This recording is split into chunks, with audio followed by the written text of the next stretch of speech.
حالانکہ ہم ان سب لوگوں کی آزمائش کر چکے ہیں جو ان سے پہلے گزرے ہیں۔ اللہ کو تو ضرور دیکھنا ہے کہ سچے کون ہیں اور جھوٹے کون ہیں۔ یہ جو لوگ آ رہے ہیں نا حضرت صلی اللہ علیہ وسلم کے پاس کہ دیکھیں جی کہ ہمارے اوپر کیا ظلم ہو رہا ہے، ہمیں تو برباد کر کے رکھ دیا گیا ہے، ٹھیک ہے نا، لوگوں دیکھیں نا کوئلوں کے اوپر لٹایا جا رہا ہے، دن رات ان کے اوپر مظالم ڈھائے جا رہے ہیں کہ تم اس مذہب کو چھوڑ دو۔ پہلے دیکھیں نا، جو پہلی فیز ہے مکی لائف کی، اس کے اندر تو کفار نے حضرت صلی اللہ علیہ وسلم کو سیریسلی لیا ہی نہیں نا، وہ سمجھتے تھے چھوڑو ہی چھوڑو، ان کو سیریس لینے کی ضرورت نہیں ہے۔ دوسری فیز جو ہے مکی لائف میں، اس میں انہوں نے کہا کہ یار یہ غریب لوگ اور غلام قسم کے لوگ جو ہے نا وہ ایمان لا رہے ہیں، چھڈو یار، ہمیں کیا کنسرن ہے، ہمیں پریشان ہونے کی ضرورت نہیں ہے۔ لیکن جب آخری فیزز کے اندر جو مکی لائف جب گزر رہی ہے، جب اس کے اندر انٹر ہو رہی ہے، تو اس ٹائم جو ہے نا یہ کفار تو شوق کے اندر چلے گئے نا کہ یار یہ ہوا کیا ہے، ہم تو اس بندے کو، حضرت محمد صلی اللہ علیہ وسلم کو ہم تو سیریس ہی نہیں لے رہے تھے، اور لیکن یہ تو اتنی بڑی موومنٹ بنتی جا رہی ہے ہمارے خلاف۔ تو اس ٹائم پہ انہوں نے جو ہے نا اپنا ٹارچر کو انٹینس ترین فیز کے اندر انہوں نے داخل کر دیا ہے۔ اور یہ لوگ حضرت صلی اللہ علیہ وسلم کے پاس آ رہے ہیں تو آگے اللہ نے ان کو جواب دیا ہے کہ بھئی تم لوگوں نے یہ سمجھ لیا تھا کہ صرف ایمان لانے پر تم لوگوں کو چھوڑ دیا جائے گا۔ اب یہ ایک تو سچویشنل میننگ ہو گیا جو کہ میں نے آپ لوگوں کو ایکسپلین کر دیا ہے، اور دوسری طرف this is the best antidepressant in the world.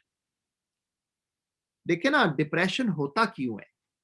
جب بھی آپ کو دنیا کے اندر آپ کو یا مجھے جھٹکا لگتا ہے، کوئی بھی چیز ہماری ایکسپیکٹیشن کے خلاف ہوتی ہے تو ہم پریشان ہوتے ہیں، which is a natural response۔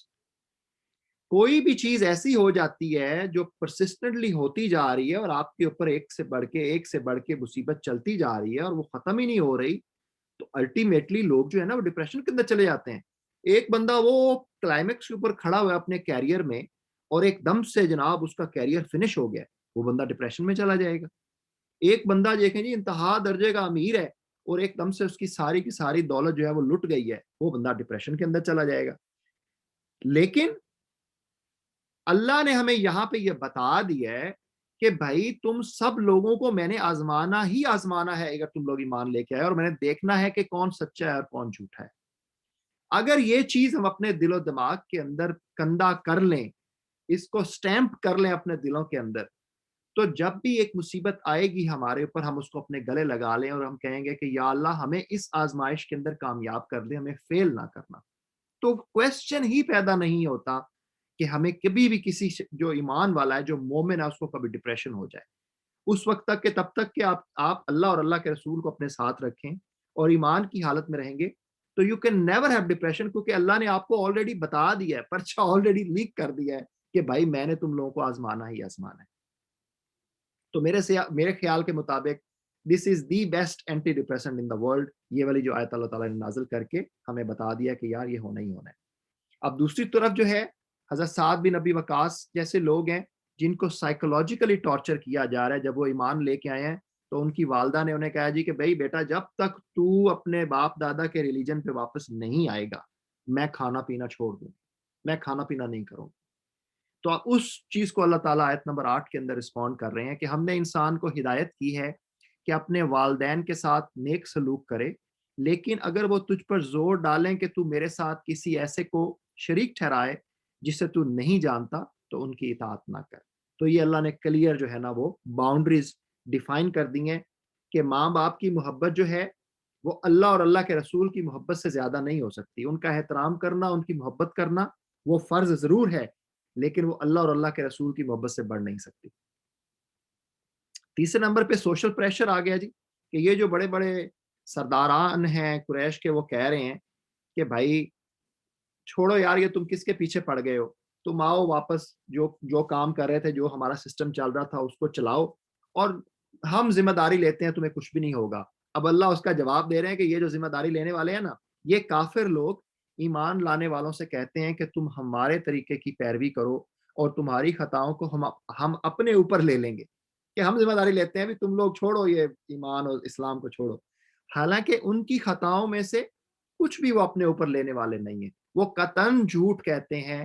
ہاں ضرور وہ اپنے بوجھ بھی اٹھائیں گے اور اپنے بوجھوں کے ساتھ دوسرے بہت سے بوجھ بھی اٹھائیں گے، یعنی کہ جو دوسروں کو گمراہ کر رہے ہیں نا، اس کا بوجھ بھی ان کے اوپر ڈالا جائے گا۔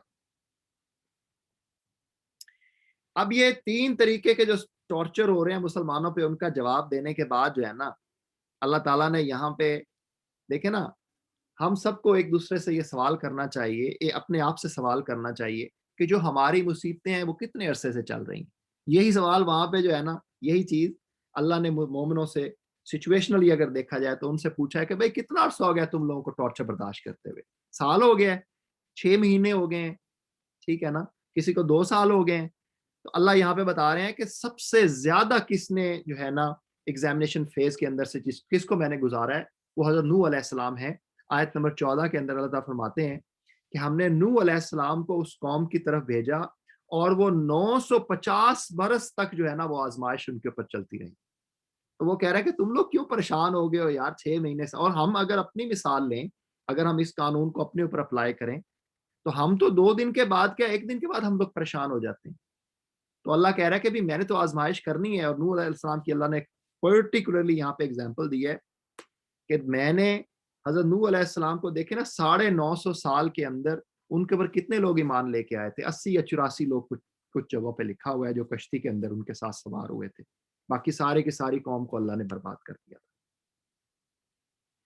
کچھ اور انبیاء کرام کی اگزامپل بھی اللہ نے یہاں پہ دی ہے ان کی سٹرگلز کی، جن میں اللہ نے حضرت ابراہیم علیہ السلام، حضرت لوط، حضرت شعیب اور حضرت موسیٰ علیہ السلام کا ذکر کیا ہے کہ میں نے ان انبیاء کو بھی اسی طرح جو ہے نا آزمائش کے اندر سے گزارا ہے، اور ہر ایمان لانے والے کو میں نے آزمائش میں سے گزارنا ہے.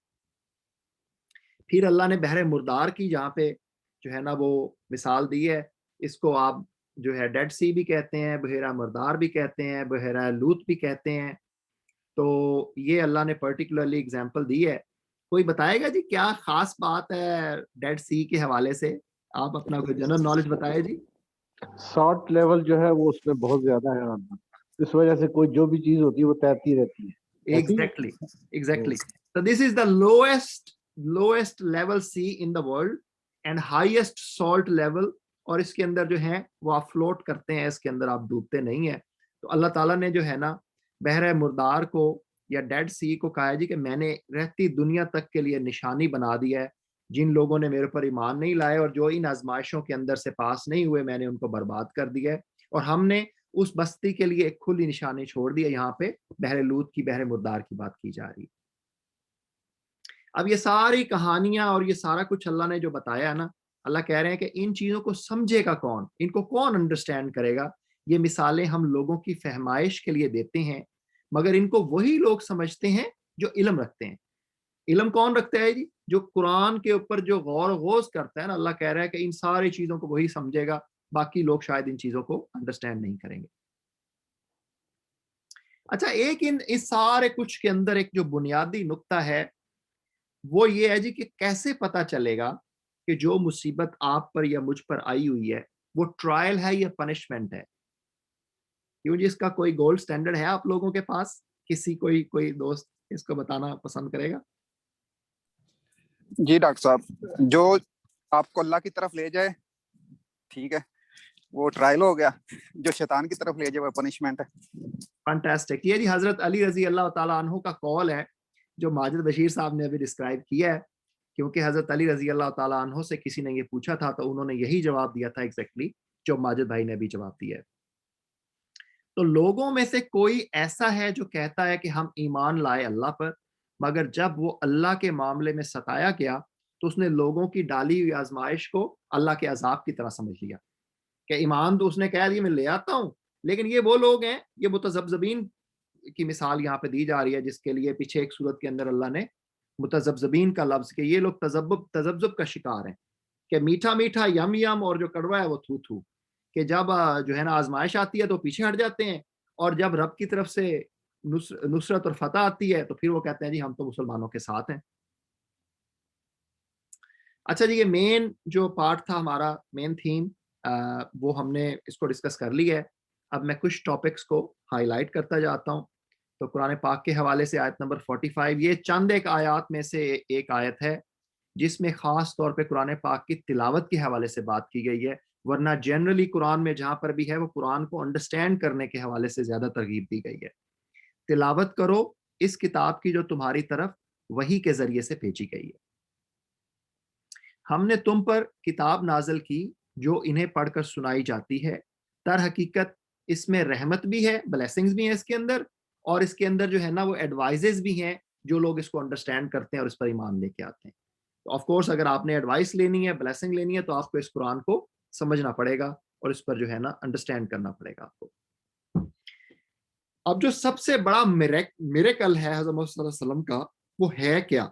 وہ یہی کتاب ہے قرآن پاک جو سب سے بڑا میریکل ہے، اور قیامت تک یہ میریکل رہے گا اور اس کے اندر کوئی آلٹریشن نہیں کر سکتا. اے نبی صلی اللہ علیہ وآلہ وسلم، تم اس سے پہلے کوئی کتاب نہیں پڑھتے تھے، کیونکہ حضرت محمد صلی اللہ علیہ وسلم جو ہے وہ کمپلیٹلی الٹریٹ تھے، چٹے ان پڑھ تھے اور نہ اپنے ہاتھ سے لکھتے تھے. اگر ایسا ہوتا تو باطل پرست لوگ شک میں پڑ سکتے، کیونکہ اللہ نے کہا کہ جی آپ تو بالکل چٹے ان پڑھ تھے، لیکن اب آپ اس کتاب کو جب لوگوں کو آگے پیش کر رہے ہیں تو یہ بہت بڑا جو ہے نا معجزہ ہے. اگر آپ لوگ پڑھے لکھے ہوتے تو پھر تو شاید یہ لوگ شک کر سکتے تھے، لیکن اب تو شک کرنے کی کوئی گنجائش ہی نہیں ہے. اچھا جی، نماز جو ہے دوبارہ سے یہاں پہ اس کو پریزنٹ کیا گیا کہ اگر آپ نے اپنی سیرت کو اور اپنی کیپیبلٹیز کو اسٹرینتھن کرنا ہے تو نماز آپ کے لیے نا ایک بہت بڑا ذریعہ ہے اس چیز کے لیے. 45 کے اندر اللہ تعالیٰ فرماتے ہیں کہ نماز قائم کرو، یقیناً نماز فحش اور برے کاموں سے روکتی ہے، اور اللہ کا ذکر اس سے بھی بڑی چیز ہے. یعنی کہ اللہ کا ذکر آپ نماز میں کر رہے ہیں اور بونس میں آپ کو جو ہے نا وہ فحاشی اور برے کاموں سے یہ چیز بچا رہی ہے. کچھ لوگوں نے اس کا جو ہے نا وہ تھوڑا رانگ میننگ لیا ہے، اور وہ لوگ اس کو اس طرح سے پڑھتے ہیں کہ نماز قائم کرو کہ یہ فحاشی اور برے کاموں سے روکتی ہے. آگے لوگ اس کو پاز لگا دیتے ہیں اور آگے لوگ پڑھتے ہیں جی کہ اللہ کا ذکر تو نماز سے بھی بڑی چیز ہے، اس سے بھی بڑی چیز. لیکن یعنی کہ وہ کہنا یہ چاہتے ہیں اور لوگوں کو آگے ترغیب یہ دیتے ہیں کہ بھائی اللہ کا ذکر کر لو، بس 100 دفعہ تسبیح پڑھ لو، نماز پڑھنے کی ضرورت ہی نہیں ہے، اللہ نے خود قرآن میں لکھا ہوا ہے، نعوذ باللہ. تو یہ کچھ لوگ اس کی جو ہے نا وہ انٹرپریٹیشن اس طرح سے کرتے ہیں جو کہ کمپلیٹلی غلط ہے. حالانکہ اس کی جو کریکٹ انٹرپریٹیشن ہے وہ یہی ہے جی کہ اللہ کا ذکر آپ کر رہے ہیں جو کہ سب سے بڑا ریوارڈ آپ کو دے رہی ہے نماز، اور بونس میں آپ کو نماز جو ہے وہ فحاشی اور برے کاموں سے بچا رہی ہے.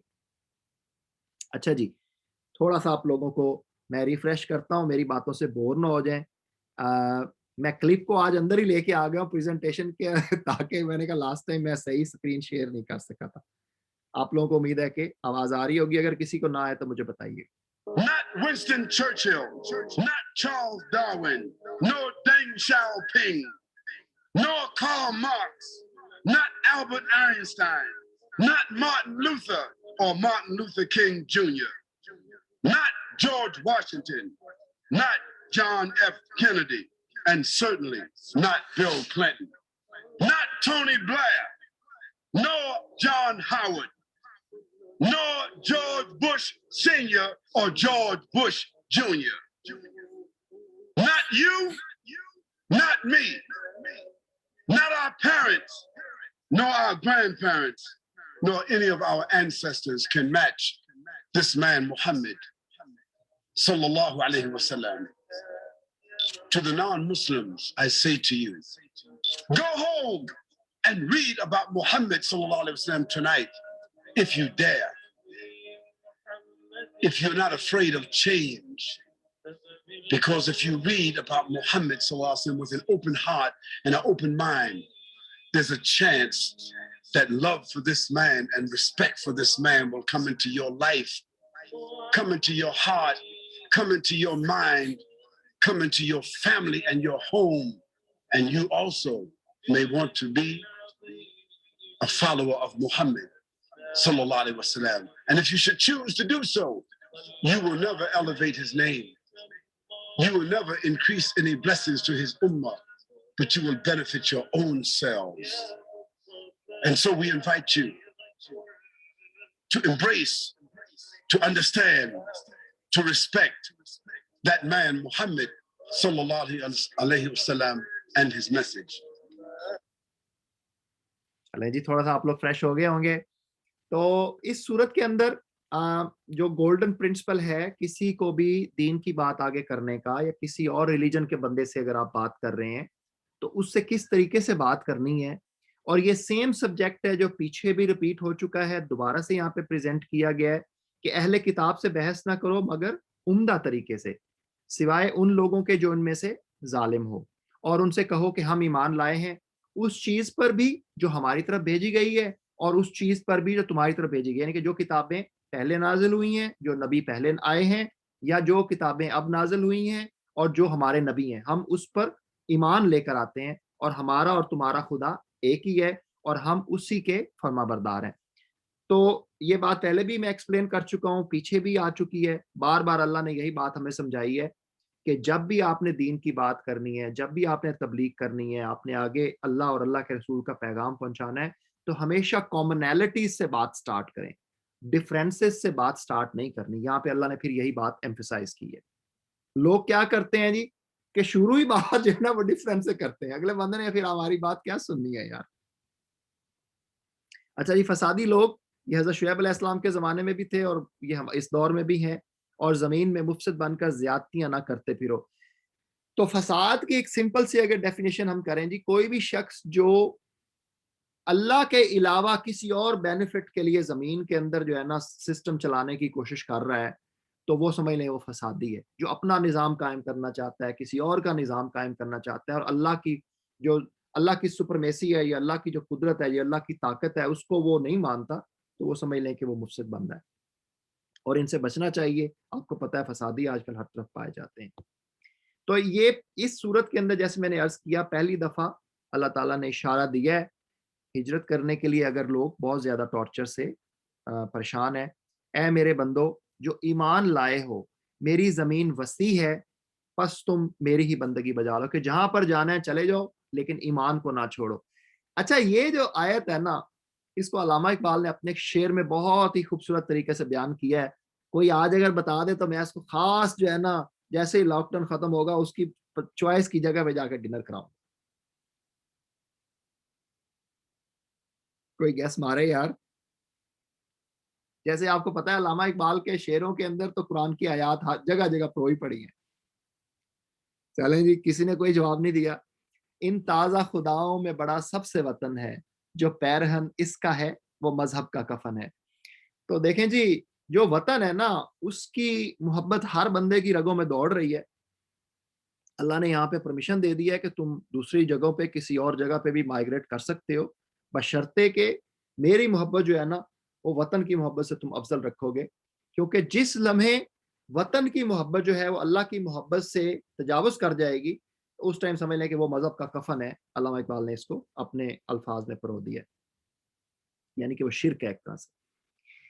اچھا, اب یہ جب آپ مائگریشن کریں گے, مظالم سے آپ تنگ آ گئے ہیں, اللہ نے کہا تم مائگریشن کرو گے, تو پھر تم لوگوں نے پریشان نہیں ہونا کہ تمہیں رزق کیسے ملے گا یا تمہیں کھانا پینا کیسے ملے گا. اللہ کہہ رہا ہے کہ کتنے ہی جانور ہیں جو اپنا رزق اٹھائے نہیں پھرتے, اور ان کو رزق دیتا ہے اللہ, ان کو رزق دیتا ہے, اور تمہارا رازق بھی وہی ہے, وہ سب کچھ سنتا اور جانتا ہے. ایک تو یہ سچویشنل میننگ ہو گیا, اور جو ایک یونیورسل میننگ ہو گیا اس کا یہی ہے جی کہ اپنے رزق کے لیے اگر آپ مائگریشن کر رہے ہیں, کبھی کہیں کسی بھی جگہ جا رہے ہیں, اللہ نے آپ کے قسمت میں جتنا رزق لکھا ہوا ہے وہ آپ کو ملے گا ہی ملے گا. اس کے لیے آپ اسٹرگل ضرور کریں, لیکن پریشان ہونے کی آپ کو ضرورت نہیں ہے. پھر اللہ نے آیت نمبر 62 میں کہا کہ اللہ ہی ہے جو اپنے بندوں میں سے جس کا چاہتا ہے رزق کشادہ کرتا ہے, اور جس کا چاہتا ہے تنگ کرتا ہے, کیونکہ اللہ کی ذات ہی ہے جو رازق ہے. اچھا جی, ہم قریب ہیں, آج کی ہماری پریزنٹیشن شارٹ ہے, ختم ہونے والی ہے. تو ریئل لائف اللہ نے پھر یہاں پہ ایمفیسائز کیا ہے کہ دنیا کی زندگی ایک کھیل اور دل کا بہلاوا ہے. مطلب یہ بہت ہی عارضی سی زندگی ہے. اصل زندگی کا گھر تو دار آخرت ہے. کاش یہ لوگ جان جائیں کہ دنیا میں ہم جو بھی یہ زندگی کی فیز سے گزر رہے ہیں, اٹس آل ویری ٹیمپریری. اور اللہ نے کہا جی کہ جو آخرت کی زندگی ہے ان میں جن لوگوں کو عمدہ اجر ملے گا, اس کے 2 بیسک کرائیٹیریاز اللہ نے پھر یہاں پہ بتا دی ہیں. ان لوگوں کے لیے ہیں جنہوں نے صبر کیا اور جو اپنے رب پر بھروسہ کرتے ہیں. صبر اور یقین, ٹھیک ہے نا, یہ صبر کریں اور اللہ کی ذات پر یقین رکھیں, اپنی ایفرٹ جاری رکھیں, تو اللہ کہہ رہے ہیں کہ میں آپ کو کامیاب کروں گا. اب لوگ بڑے پریشان ہوتے ہیں جی, وہ کہتے ہیں یار ہم اللہ کے راستے میں چلنا چاہتے ہیں, لیکن کیا پتا ہم ادھر ہو جائیں گے, سجے چلے جائیں گے, کھبے چلے جائیں گے, لیکن اللہ کہہ رہا ہے کہ جب تم میرے راستے میں اسٹرائیو کرو گے تو میں تمہاری انگلی پکڑ لوں گا. اس بات کی اللہ نے گارنٹی دے دی ہے. جو شخص بھی مجاہدہ کرے گا اپنے ہی بھلے کے لیے کرے گا. اللہ یقیناً دنیا جہان والوں سے بے نیاز ہے, اور جو لوگ ایمان لائیں گے اور نیک اعمال کریں گے ان کی برائیاں ہم ان سے دور کر دیں گے اور انہیں ان کے بہترین اعمال کی جزا دیں گے. پھر آیت نمبر 69 میں اللہ نے پھر کہا کہ جو لوگ ہماری خاطر مجاہدہ کریں گے, یعنی کہ جو میرے راستے میں ایفرٹ پٹ کریں گے, انہیں ہم اپنے راستے دکھائیں گے, اور یقیناً اللہ نیکی کاروں ہی کے ساتھ ہے. صدق اللہ العلی العظیم. جی یہ ہمارا شارٹ سا آج کا پریزنٹیشن تھا. ٹیک ہوم میسیجز یہی ہیں جی کہ زندگی میں ہر شخص جو ایمان لے کے آیا ہے اس نے کچھ مصیبتوں سے گزرنا ہی گزرنا ہے. اس کو اپنے دل و دماغ میں نقش کر لیں, انشاءاللہ آپ کو کبھی جو ہے نا ڈپریشن نہیں ہوگا. جب بھی آپ پہ کوئی مصیبت آتی ہے اس کو بس امبریس کر لیں اور اپنے رب و رسول کو ساتھ رکھیں. دوسری بات یہ جی کہ جب آپ اللہ کے راستے پہ چلیں گے اپنی نیت صاف رکھ کے, تو اللہ نے گارنٹی دے دی ہے کہ اللہ کہہ رہا ہے میں تمہیں گائیڈ کروں گا. اور باقی دو باتیں وہی ہیں کہ اپنے پیرنٹ سے بھی محبت کریں, اپنے وطن سے بھی محبت کریں, لیکن یہ محبت جو ہے وہ اللہ کی محبت سے کسی لمحے تجاوز نہیں کرنی چاہیے. تو صدق اللہ علیہ العظیم. جی میں نے جو بھی باتیں بتائی ہیں اللہ تعالیٰ اس کو سمجھنے کی, اس پر عمل کرنے کی اور اسے آگے پہنچانے کی ہمیں توفیق عطا فرمائے. جو بھی میری غلطی ہے اس کے لیے آپ ساتھیوں سے اور اللہ کی ذات سے میں معافی چاہتا ہوں. Open for discussion and question. اگر آپ لوگوں کے کوئی کمنٹس ہیں, کوسچنز ہیں, تو let's talk about it and close the session for today. جزاک اللہ خیر ڈاکٹر صاحب, thank you very much. Thank you Majid بھائی, تھینکس فار جوائننگ. بہت شکریہ ڈاکٹر صاحب, جزاک اللہ خیر. تھینک یو عمر بھائی. آج کل میں غیر حاضریاں لگا رہا ہوں, پتہ ہے نا کس کی؟ بالکل بالکل. عمر بھائی میں شاہد بھائی کی غیر حاضریاں لگا رہا ہوں. خیر میں سمجھ گیا ہوں. چلیں جی, اس کے ساتھ ہی آج کا سیشن ہم کلوز کرتے ہیں. اگر کسی دوست نے کچھ اور تیار کر لیا نیکسٹ ویک تک تو please let me know, otherwise میں سورہ روم کے ساتھ انشاءاللہ اسی ٹائم پہ آپ لوگوں کی خدمت میں حاضر ہوں گا. السلام علیکم. وعلیکم السلام. وعلیکم السلام. Thank you. وعلیکم السلام.